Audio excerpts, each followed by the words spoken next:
frustrations of trying to use the right products in the last video.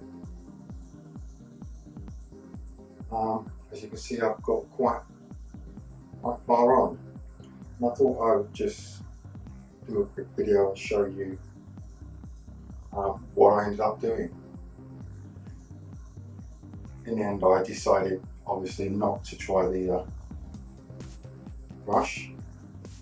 Yeah, what I ended up doing was using fingers.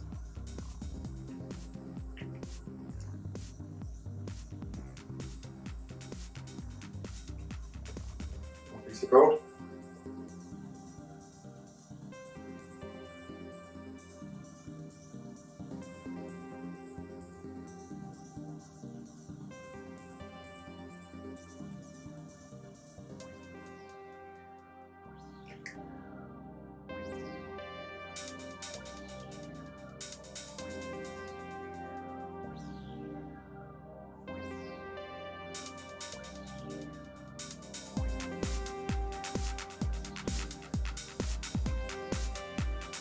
Don't get me wrong, this technique is not perfect, but it's a lot faster, a lot easier for me, and a lot less frustrating than the last way.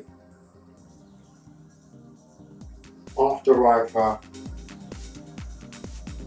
finished doing this, I'm going to have to think about how to age this to match this. There are several different techniques, and I've still to make up my mind on which one I'm going to adopt.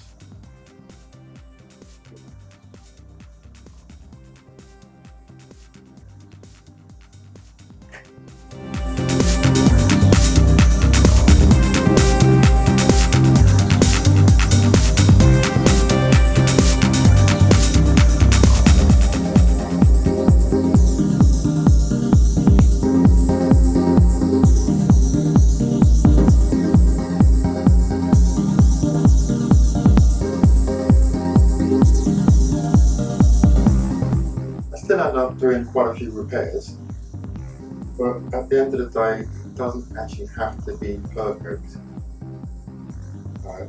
The critical part for me is going to be when I come to try and match colours. I've shown you that.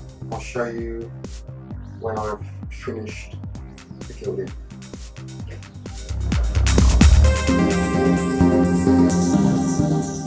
Welcome back. Well, I finished the gilding, and as I said, it's not perfect and I didn't want it to be perfect. But I've given it quite a vigorous rub with this brush to pull off anything that was possibly loose. And so I think you better have a look and see what I've done. My gilding.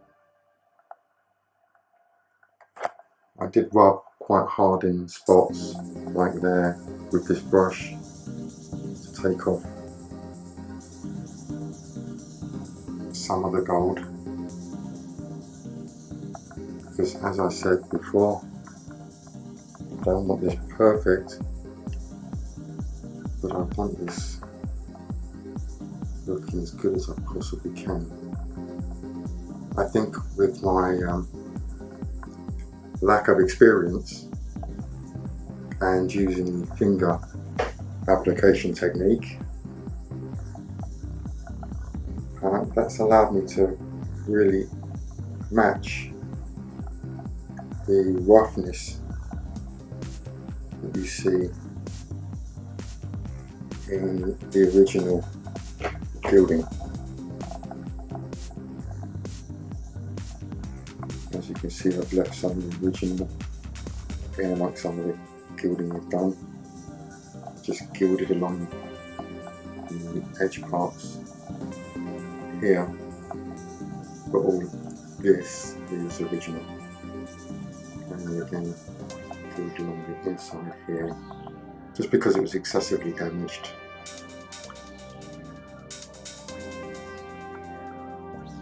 I have not been too careful to fill in all of the gold because, as I said, trying to match the patina on what was there. And as you can see in the original section,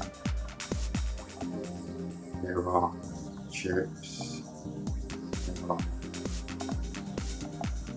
some bold showing through there and here, and chips with white bits coming through and bold. I now have to decide which way I want to go for antiquing this, try to match the original frame. There are various techniques that I can use. There are various waxes that you can buy.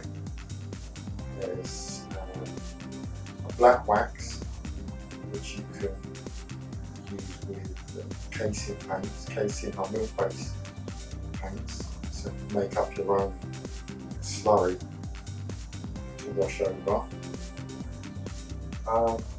And there's an antique glaze. So I've got to make up my mind which way I go. Before I go though, I'd like to thank Andrew Hyde for the music soundtrack that goes underneath all of these videos. You hear in all the videos. Thank you very much really for that.